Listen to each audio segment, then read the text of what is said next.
Israel says Hamas has just weeks to release all remaining hostages before it launches a deadly assault on the Gazan city of Rafah. Prime Minister Netanyahu has rejected the latest round of negotiations as delusional. With the Palestinian death toll now exceeding 29,000, pressure on Israel globally is mounting. Brazil's President Lula said it's not a war in Gaza, but a genocide. Is he right? Is it time for Israel to end this war? We've invited two of our most passionate contributors to debate this, the American Jewish political scientist Norman Finkelstein and the author Rabbi Shmuley. October 7th. Let me ask you this. 1,200 Jews were burned to death, slaughtered, and no democracy should allow that, except for one person, Norm Finkelstein. He's suffering from Judeo-dementia. It's not Shmuley who suffers dementia.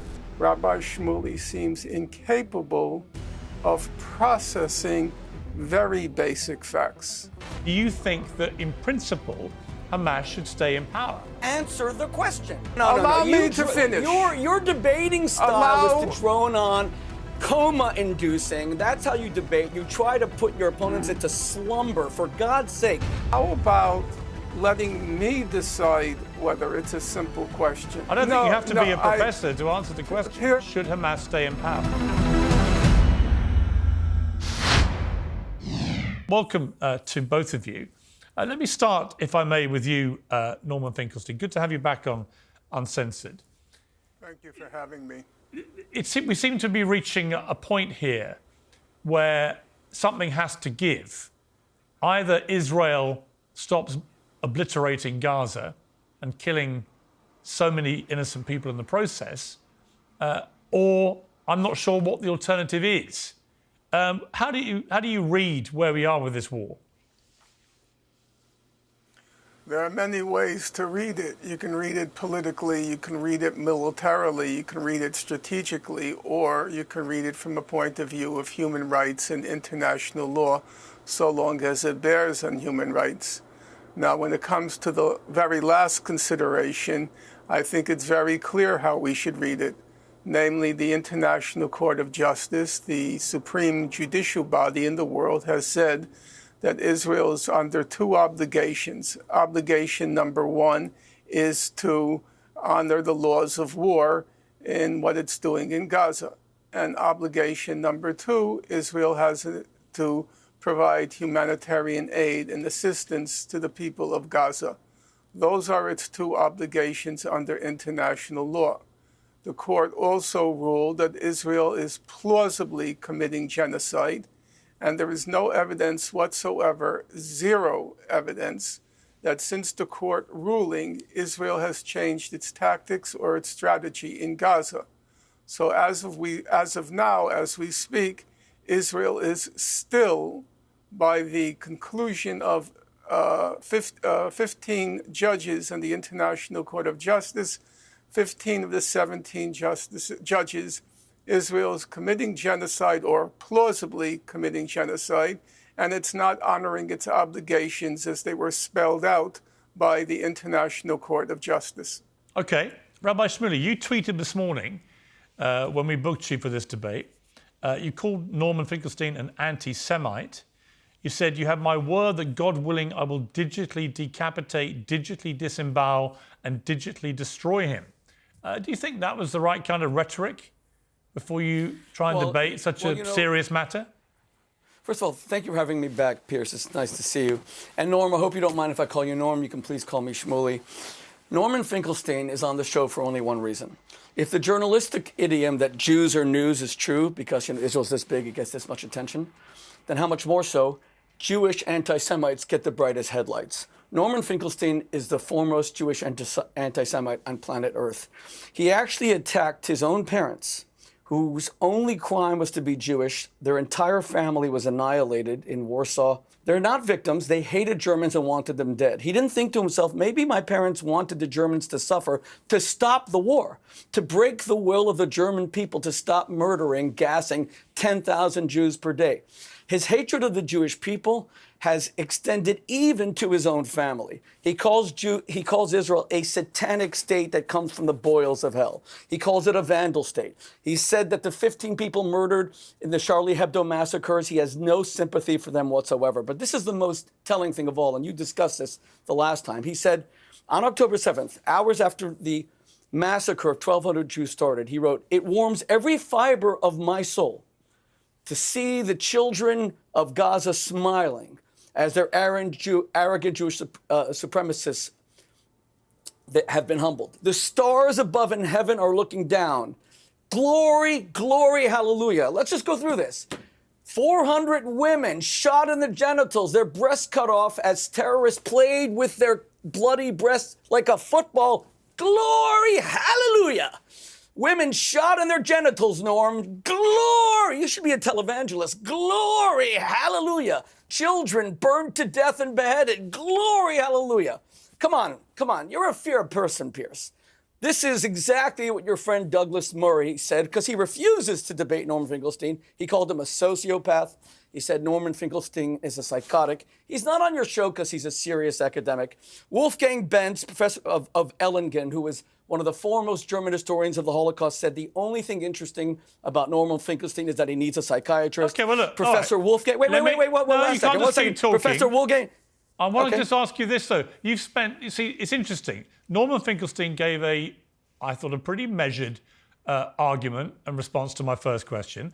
You've gone ad hominem immediately and attacked the man, not the issue, and not the question that I asked you, which is to respond to what he was saying, which is a growing feeling around the world, by the way, that Israel is now committing, as he put it, as the court said, a plausible genocide. I don't happen to think it is genocide they're doing, but what I do think is happening is that there is a shameful number of innocent women and children being slaughtered on a daily basis, and I don't see what the end game is other than the obliteration of most of Gaza and many people living there. So to answer that point, so let me answer your question directly. First of all, when you quote President Lula of Brazil, he is a criminal who served in jail for corruption. He has zero credibility. He also knows nothing about history. 10,000 Jews were gassed a day for 4 years after the Wannsee Conference in January 1942. To compare that to Gaza is an abomination. Secondly, Norman Finkelstein is a liar. The International Court of Justice specifically said that Israel is not committing a genocide. So when you tell me, why do I go after him ad hominem, I'm questioning his academic credentials. He just lied on international TV.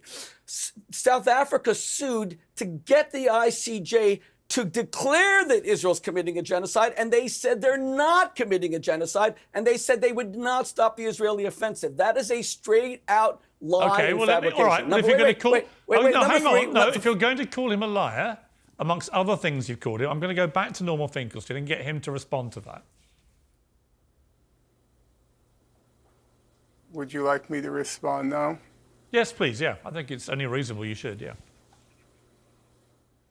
Well, I'm not sure what was the purpose to inviting either me or Mr. Shmuley to this program, because obviously we are on two entirely different wavelengths. Mr. Shmuley is in the business, which is not surprising, of character assassination. He's in the business of libel. That's his job, because where he have to confront the facts, he would be in a very difficult situation. So let me make one clarification. None of my remarks bear on my personal opinions. I simply am repeating what the documentary record shows. Now, according to Mr. Shmuley, I am a liar because, according to Mr. Shmuley, the International Court of Justice explicitly concluded that Israel was not committing a genocide. Now, I would say that Mr. Shmuley is suffering from what I would call a Judeo-dementia, because there is no possibility on earth that any rational human being could have read the opinion or the ruling rendered by the International Court of Justice after the South Africa application and after the oral proceedings. There's no possibility on earth that any rational person can conclude that the International Court of Justice ruled that Israel was not committing a genocide. So we now have two difficulties. Number one, Mr. Shmuley seems to think his purpose to being on the program is to personally attack me, the Latin term ad hominem attacks. Number two, Rabbi Shmuley seems incapable of processing very basic facts. If Mr. Shmuley believes that the International Court of Justice ruled explicitly that Israel was not committing genocide, if that's what he truly believes, then I would say he's suffering from some form of Judeo-dementia. Okay, let me bring in... May I respond? Yes, you may, yeah. Okay, thank you, Piers. You know, it's interesting, Piers, that you and Norm are saying that I went ad hominem. No, I did not. I quoted his own words of Jewish anti-Semitism, vitriol, which are so extreme that they're shocking. I told you, he called his own parents haters of Germans. Not the Germans hated his parents and annihilated his family. His parents hated the Germans. But now he just now says, I suffer from Jewish dementia. Notice, it's not Shmuley who suffers dementia. It's always Jewish dementia. It's always Jews. Norman Finkelstein has now accused Israel of 5 different genocides. 1982, he accused Israel of genocide in Lebanon. It went on 2006, 2009, 2015. Now, this is the 5th. That means we Jews, I always thought Jews suck at sports and PR. We suck at genocide because we've attempted it 5 times, and yet in all the Arab-Israeli wars, Jews and Arabs together, the numbers that have died, including terrorists, are less than 100,000. Bashar al-Assad next door killed 600,000 in 2 years. We Jews ought to go to him and ask him, how do we finally do this? Because according to Norm, we've tried it for 30 years and we can't do it. In fact, since 1967, when Gaza came under Israeli control, the population of Gaza grew by 1 million people. How is that a genocide? Now, when Norm says that the ICJ said that Israel's committing a genocide, I repeat, Norm, respectfully, you are a fabricator. They said specifically that Israel has an obligation not to. South Africa asked for a cessation of hostilities. They refused. They repeated that refusal last week. How you could get on this program and actually fabricate, well, I guess I know why, because even your mentors, Chicago professor Peter Nozick, calls your scholarship, quote, trash. And this is trash because anyone can Google what we're saying. Yeah, but Rabbi Shmuley, look, I'm going to jump in again because, again, what you're doing is attacking your other debater here. He said I suffer from dementia, for God's sake. Why don't you call him out on that? Dementia? Seriously? With respect, what you're not doing is answering the specific questions. There are many, so I'm going to answer the question. There are many people around the world increasingly concerned about the scale of Israel's response, the appalling death toll of children, the appalling number of children also being orphaned, the appalling number of women being killed, innocent women, and they don't see an end game. They just see Israel continuing to bomb, kill. But how does this end? If the next stage is Rafah, which now has 6 times as many people in it as it did 4 months ago, and is a huge refugee camp, and you're trying to find just a few thousand Hamas amongst over 1.5 million people, then you're going to get even more people around the world saying this is a senseless way of conducting war. Now, what do you say to that? I hear you. Okay. In the lifetime of your parents, the greatest statesman of the 20th century, Winston Churchill, fought the greatest evil the world had ever seen. Now, the Americans used something called a Norden bomb sight, and they only bombed during the day, and they lost so many crews as a result. It's a phenomenal new Apple series called Masters of the Air that shows this. The British came to the Americans and said, are you guys crazy? You're sending your pilots to die during the day? And the Americans said, well, we want to make sure we are not hitting civilians. We're hitting military sites with this it was the second greatest invention after the atomic bomb of the Second World War, the Norden bomb sight. That's not what you and the British did.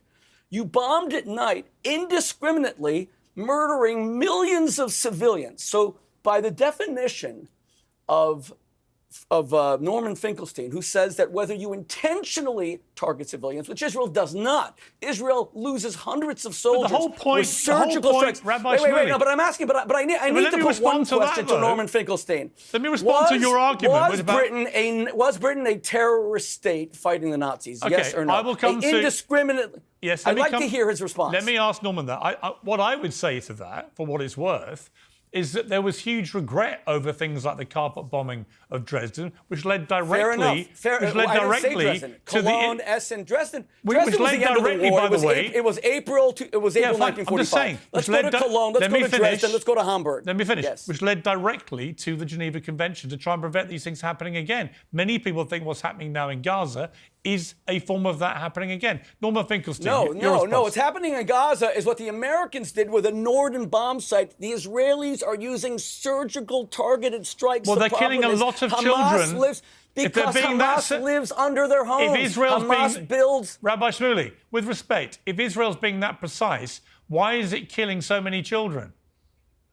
Firstly, I want to know what is the accuracy of your numbers, because I trust Hamas as much as I trust. They're complete liars. Secondly, Hamas, unfortunately, wants these children to die, because the more that die, the more you're going to challenge me on TV. Israel wants them to live. Israel withdrew in 2005. Hamas builds their military installations under these children's homes, under their kindergartens, under their nurseries, under their hospitals. All right, we now found 350 miles of tunnels under children's homes. That's the size of the New York subway system. I want to be fair to both sides on time. Norman Finkelstein, your response. What would you like me to respond to? I suppose the analogy with World War II and the fact that indisputably, many hundreds of thousands, if not millions, of civilians died in that conflict. And the argument is it was for the greater good of defeating the Nazis. Do you see any parallel with wanting, and I completely understand Israel's desire, fervent desire, to eliminate Hamas after what they did on October the 7th, particularly as Hamas has stated again and again, they want to keep repeating it again and again. So on that particular argument about when you wage a war against whether it's the Nazis or Hamas, a lot of civilians tragically will get killed in the process, but ultimately that shouldn't stop you going ahead with the war to try and achieve your goal. What do you say to that? What I would say to that is there's a very good reason why this case was brought before the International Court of Justice. That is, as I'm sure you know, that if you examine what Israel has done in Gaza since October 7th, by virtually every dimension you examine it, the intensity of the bombing, the density of the bombing, the magnitude of destruction of civilian dwellings, civilian infrastructure, the percentage, the absolute number of children killed, the relative number of children killed to combatants killed, the percentage of women and children versus men killed, the number of medical personnel killed, the number of journalists killed, the number of UN workers killed. By virtually every dimension that you examine the conflict, by virtually any and every metric that you examine the conflict, Israel's assault on Gaza, which we should bear in mind is among the most densely populated places on God's earth, and it has been sealed off from humanity since 2006.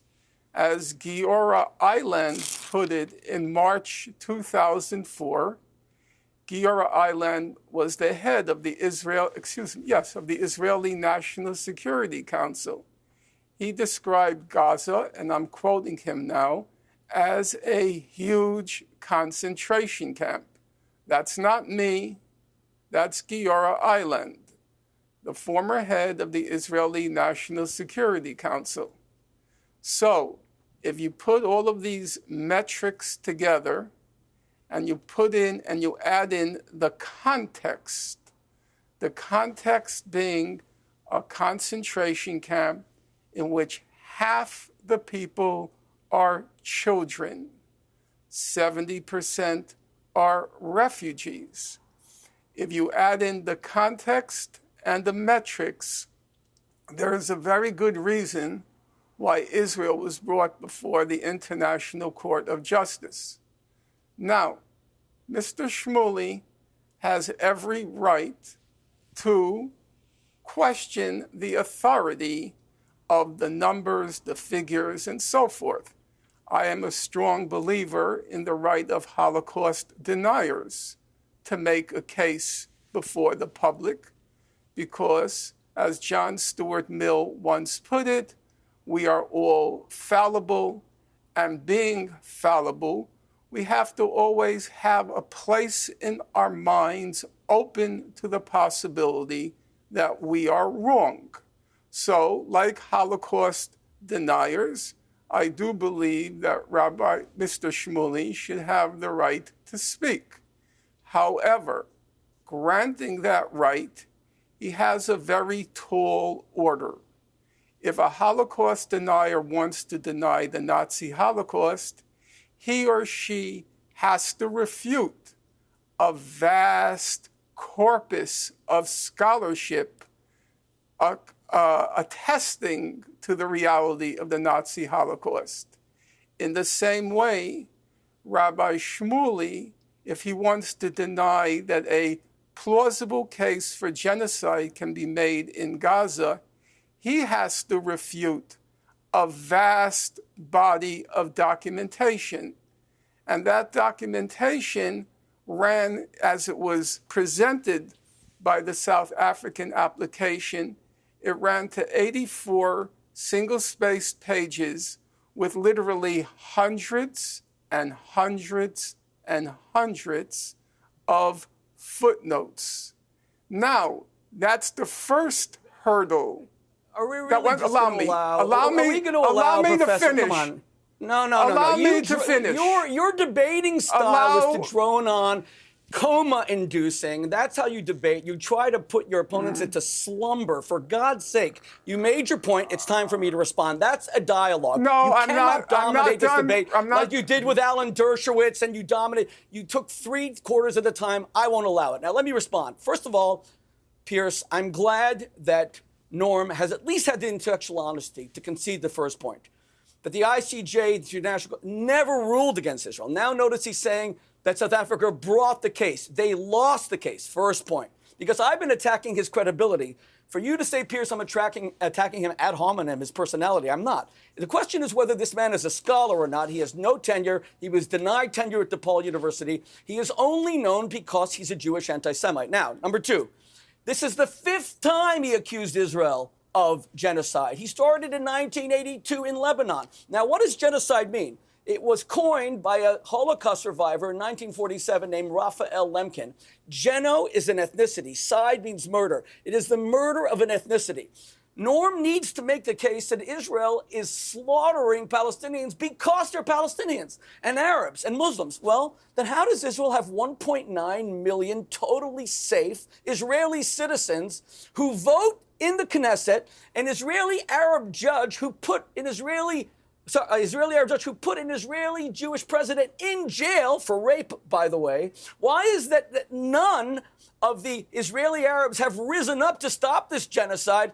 Because it has nothing to do with all right, but let me ask you this. Let me ask you this. It has to do with a date called October 7th. Let me ask you this. 1,200 Jews were shot in the genitals, burned to death, slaughtered, and no democracy should allow that, except for one person, Norm Finkelstein. No. Because he has an irrational hatred of Jews. Rabbi Shmuley, with respect, Norman Finkelstein is not the only person seriously concerned about what's happening in terms of Israel's response. Genocide? Using the word genocide? I would say the majority of the world right now is concerned about what's going on in Gaza. Is President Biden and the United and believes States? that Israel's response is now becoming wholly disproportionate. And again, I ask you this question.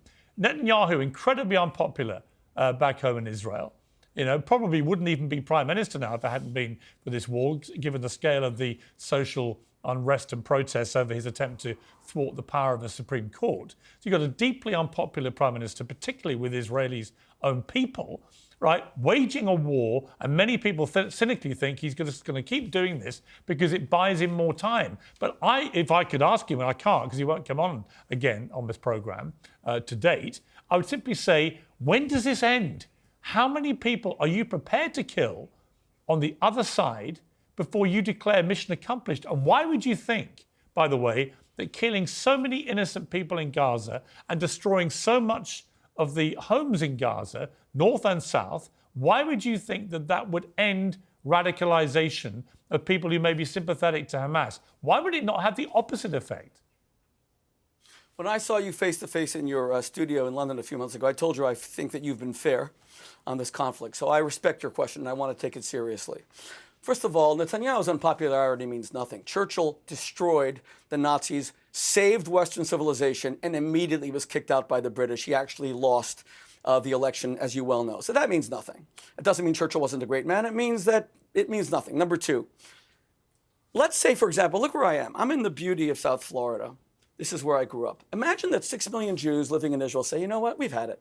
We've tried this state 75 years. The whole world hates us. They want to kill us. We have people like Norman Finkelstein calling us satanic, saying that we come from a boil of hell. We have Norman Finkelstein saying that he cheered hallelujah when the women were shot in the genitals and raped. So we're going to move to South Florida. They do a deal with Biden. Biden says, it's cheaper for us to just move you guys to beautiful Florida than it is to give Israel. And Israel disappears, God forbid, in a very humanitarian way. No one dies. Now you're left with no Israel. Will that change for one moment, Piers?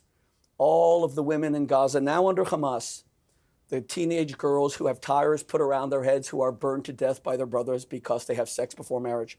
Will it change the fact that LGBTQ Palestinians have their genitals cut off and are castrated? Will it change the fact that any political protests on the part of Palestinians, no Israel anymore, against Hamas, have them shot 20 or 30 at a time by hooded terrorists? Will it change the fact that Palestinian Authority officials, their fellow are thrown off rooftops by Hamas, who did this in 2006 in a coup? Will it change the fact that there isn't one Arab democracy? Will it change the fact that in Syria, 600,000 Arabs, 600,000, Norm Finkelstein doesn't give a damn about them, were killed between 2011 and 2014? Israel is not the problem. Arab dictatorships, tyranny. Would it change the fact that Ismail Haniyeh is worth $4 billion? Would it change the fact that Khalid Mashal is worth $7 billion? It would change nothing. If Israel left the Middle East, the Arab world is still in crisis. Killing teenagers, killing LGBTQ, destroying democracy, all dictatorship, kleptocracy. You have Mahmoud Abbas, who's a billionaire. You have Yasser Arafat, who not only died on the Forbes 400 richest men in the world, which is shocking, but his wife still lives in a penthouse paid for by the Palestinians in Paris. And one final thing, when Norman Finkelstein fabricates and says about the terrible plight of the Palestinians in Gaza, they were given about $100 billion over the past 18 years. More, that is triple per capita what the Marshall Plan was given to Europeans. Look what they did with it. Germany, France, England. And you know what the Palestinians did with it, with what Hamas? They built tunnels with giant television screens where the Hamas Hitler, Yahya Ayash, is living now with his family. They Okay. didn't build one bomb shelter. Let me go to Norman Finkelstein. Norman, the question I would have for you is this. Do you accept that Hamas need to be removed from power in Gaza? I would say that the preeminent, I would say that the preeminent question at the present moment ought to be, do I accept the fact that the Israeli government ought to be removed from power? Well, hang on. That's a different question. No, with respect, that's a different okay. question. I can ask you that separately. But the specific question I have for you, particularly given what you said after October the 7th, is simply, should Hamas remain in power?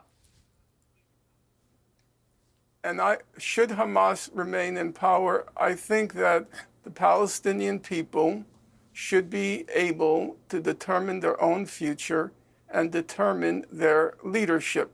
That's just a basic democratic What is your principle. Personal opinion? No, I don't decide what people should do with their lives. You've expressed many strong what their opinions leadership about. should be. Hang on. Norm, when was the Rabbi last Shmuley, election I in can do an Gaza? interview, thank you.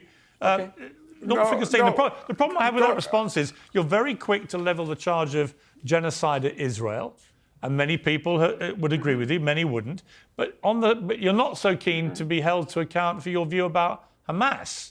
And I don't see how anyone, after what they did on October the 7th, could possibly conclude they should stay in power. Piers, I don't want to have to redo the interviews you did with me. I was very clear about my opinion when you asked about October 7th. I was also very clear as to what I believe Hamas should or shouldn't do regarding its leadership or its current power in Gaza. I've not tried to evade any of your questions. For those who, for those who may not have seen the previous interviews, for those who may not have seen our previous conversations, I simply ask again. That's fine. It is a simple question. Should Hamas stay in power? Because Israel's whole argument is that they have to keep going with this warfare to eradicate Hamas. And my question for you is, do you think that in principle Hamas should stay in power? Well, Piers, I'm going to answer you because I never fear the truth, and I'm not going to try to evade your question. Let's take a simple metric. We'll take the question of children killed. Oh my God, answer the question. Should Hamas stay in power or not? These are answers to different questions. Okay. Just answer the question, Norm, for God's sake. You said you don't want to evade the truth. Should Hamas stay in power or not? Answer the question. Piers, either you're going to moderate the program or there's honestly no point in continuing. I do think it's I have to say, I do think it's a very simple question. And it goes right to the heart. No, it's not. It goes right to the heart of Israel's argument about why they are continuing to execute the war. Piers, how about letting me decide whether it's a simple question? How about letting me decide? Well, either Hamas stays in power or it doesn't it? I don't think you have to be a professor to answer the question. Piers, there's a difference between whether or not Hamas stays in power and whether Hamas should be in power. So let me get into the stays in power is a military question. Should be in power, well, let's look at it. I say if Hamas, which is responsible for the killings of 36 children on October 7th, should not stay in power, then you must certainly agree, Piers, and I'm going to kindly ask you to please answer me. You must surely agree then that Israel, which has killed now approximately 12,000 children and is plausibly accused of having killed them in the course of a genocide, Now, I'm going to ask you, Piers, to What please is your source for 12,000 children? question. What's the source? What is your source, please? Okay. What's your source? Well, it's the Piers, Palestinian please Health tell Authority that- run by Hamas. We know that. Run by Hamas. Wait. No, No, answer Rabbi the question, Shmuley, Norm. you You're don't a scholar. interrupt. This is actually an important question and an important moment in the debate. Continue, Norman Finkelstein. So I have to ask you, Piers, if you believe that Hamas should not stay in power because it killed 36 children on October 7th, then you must surely agree several times, 1,000 times more emphatically that the Israeli government should not be in power because it killed 12,000 children, not as collateral damage, but plausibly, according to 15 of the 17 judges on the highest judicial body in the world. Okay, you said that point. Okay, here's my answer. Plausibly, Here's my answer to you. Here's my answer. And a genocide. Here's my answer. You haven't so far answered my question. If you do, I will give you an emphatic answer to yours. So let me just ask again, should Hamas stay in power? My answer is, if we apply one No, standard that's not an answer. across the board. No, that's not an answer. If we apply one standard across the board, I am perfectly happy to say Hamas should be removed from power if you agree that several thousand times you've made that point. more Here's my answer. emphatically the Israeli government should be removed from power. I think there are two completely separate questions, and I would answer it like this. No, they're not. Well, I'm going to explain to you. I'm going to Piers. explain why I believe they are. I will listen. Because listen. Israel's response was a response to an appalling terror attack. I believed after October the 7th, Hamas rescinded any right to continue having any power over Gaza and should be removed. The only debate would then be how would that best be done? And I have serious question marks about Israel's response. In response to whether the current... Can I address that for a hang moment? on. Let me finish my sentence, Piers. please. And in response to your question, Norman Finkelstein, about Israel's government, no, I do not believe they should continue, actually. I think this government has lost the faith of its people. I think Netanyahu in particular has lost all confidence and popularity with the Israeli people who blame him for what happened on October the 7th. And so, no, I don't think they should stay in power, actually. I think both countries should have new leadership and new governments. That's my answer. But again, I'll just come back to you. Norm is saying, But hang on. I don't equivocate either with the other. You can divorce the two questions. You can say, after October the 7th, should Hamas stay in power, yes or no? And then you can have a question mark about whether this current Israel government should stay in power because of the way they responded. They're two different questions. But you, Norman Finkelstein, so far... Well, hang on. Piers, Wait a second, Rabbi Shmuley. I just want to get one answer out of Norman Piers. Finkelstein as to whether you will answer my question about whether Hamas should stay in power. Piers, if you use a single standard across the board, then I accept your conclusion. So long as you're being morally as well as legally consistent, I have personally no problem with that conclusion. However, I would want to say, Piers, and I'm trying to be honest, but also intellectually consistent in this matter. You said that Hamas disqualified itself from leadership because of the atrocity that was committed, or atrocities that were committed October 7th. Yes. Now, if you agree with the head of the National Security Council of Israel at the time in 2004, that Hamas is a huge concentration camp. I'm quoting him now. Gaza, you mean? Would you also agree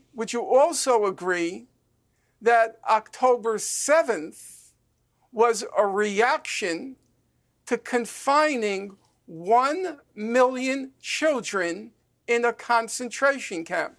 Okay, Piers, he's not You answering want your to question. see- He never will. But Piers, I have to All be right, fair let me here. bring in Rabbi participate in Shmuley, this because debate, he's been please. waiting Okay. patiently. Okay. More okay. patient than you normally do. So off you go. Every time, there's one main reason I wanted to do this debate, and Piers, thank you for having me. I'll tell you what it is. There were 6 million Jews who were turned into ash and lampshades and shot, and they're in, graves. They have no voice. Their only tomb is our memory. Norman Finkelstein is a Holocaust denier. He has said that David Irving, the #1 Holocaust denier on earth, who Britain despises to their credit, who lost huge against Deborah Lipstadt, he said he's a great historian. Every time he calls Gaza a concentration camp, as if there's gas chambers there, as if there's SS Einsatzgruppen going around shooting Palestinians, he denies he is a Holocaust denier. Now, why does this matter? Because why won't Norman Finkelstein answer your simple question about whether Hamas should stay in power? And don't tell me this is ad hominem. In 2016, he gave an interview where he said that he essentially makes his income through giving speeches. He said that he gave 40 slips to his accountant for speeches against Israel. That doesn't mean he doesn't mean what he says. No, wait 1 second. Hold on. It He doesn't then complained mean he doesn't that it was mean what he reduced to says. 4. No, 1 second. Hold on. If he attacks Hamas, he said that his speeches went from 40 to only 4. He'll be down to 0. Now, here's the point. You're right. It doesn't mean that. But when you pressed him in your first debate, and you did so admirably, Piers, Shani Luke's parents stayed at my house for the past 10 days. She was the woman who, within an hour or two of the attack, the German-Israeli woman, was put dead, shot in the head, stripped naked. I maintain that she was the most desecrated woman in world history in terms of how many people saw her naked body. As that was happening, Norman Finkelstein wrote, "It warms every fiber of my soul" about these scenes in Gaza. And glory, glory, hallelujah. Now, to your credit, you pressed him on this in the first interview. And you know what he said? He said, "I had no idea. I only thought 50 Jews had died. I didn't know 1,200. So 2 questions. Number 1, Norman Finkelstein, how many Jews need to die before you are no longer celebrating their death and saying, glory, hallelujah? Is it 51? Is it 500? One black man was murdered in Minnesota. His name was George Floyd, and tens of millions of people marched against his murder. God bless them. But for you, we need 49 other dead black men before they start marching. Number 1. Number 2, what you're confessing, Norm, is that you are a joke of a historian. Because your defense to Piers Morgan was, I didn't know. I have 3 people who do my Twitter. I gave it to them. By the way, I'd love to know even one name of those 3. I dare you to mention their names because I'd like to question them because I believe you're fabricating that as well. I think you wrote this yourself. You did not give it to 3 people who work for you on Twitter. But here's my question. You claim to be a serious historian. What kind of serious historian, before they even know the facts, says, I love seeing dead Jews? You admit you knew nothing. You say that you had no knowledge, and you were saying, glory, hallelujah, may more Jewish women be shot in the vagina and have their breasts cut off. Now, later when Piers Morgan said to you, hey, Norm, at least take it off. At least delete it. You now admit 1,200 died. And you know what you said? It's part of the historical record. So you are a fraudulent historian by your own admission. You said this fraud that you are thrilled that Jews were shot in the vagina, women were gang raped, is part of history, but it's a false history. So to be fair, Piers, when you tell me ad hominem, come on. The man either has credibility or he has no credibility. Okay. He has no tenure. Yeah. Okay. Let me give the final word to Norman Finkelstein. The issue before us is Gaza. It's not me. Now, there is a temptation, obviously, on my part to defend my professional honor and my personal honor, but I am going to forego that. I'm going to withstand that temptation and end on the note that this conversation began and was supposed to continue.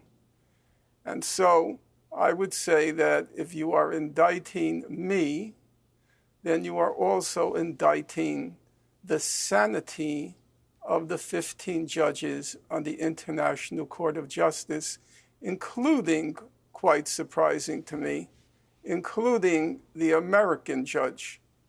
Now, if you examine the proceedings closely, which I did, each judge had the option of including in their decision what's called a declaration. And the German judge did exercise that option and wrote a 5-page declaration in which he distanced himself from certain of the findings. However, it was very noticeable that Israel's main ally in the world, the judge from that country, the American judge, did not issue a declaration, which is to say, she went along with the conclusion without qualification, that Israel is plausibly committing genocide. Now, I would want to end on the note, as you know, Piers, genocide is the crime of crimes under international law. To be plausibly guilty of the crime of genocide, it's a very, very high standard, a very high standard. And it seems to me, require a very high degree of dementia to deny that crimes of on a vast scale are occurring in Gaza. Okay. Thank you. We're going to leave it there. That is a blood libel. That is a blood libel. It's a lie. The ICJ never said that. That is pure blood libel. Norm, you may as well say that we Jews mix blood into of Christian children into our matzahs, poison the wells of Europe. You are guilty of a blood libel. The ICJ never said that. They ruled in Israel's favor. You, sir, are a liar, and you are guilty of a libel against your own people and against your own parents. Your parents were not haters. They were victims. They did not hate Germans. The Germans hated them and tried to murder them. Rabbi Shmuley, you owe your parents' memory an apology. We're going to leave it there. Norman Finkelstein, Rabbi Shmuley, thank you both very much. I appreciate it. Thank you. Well, thank you, Piers.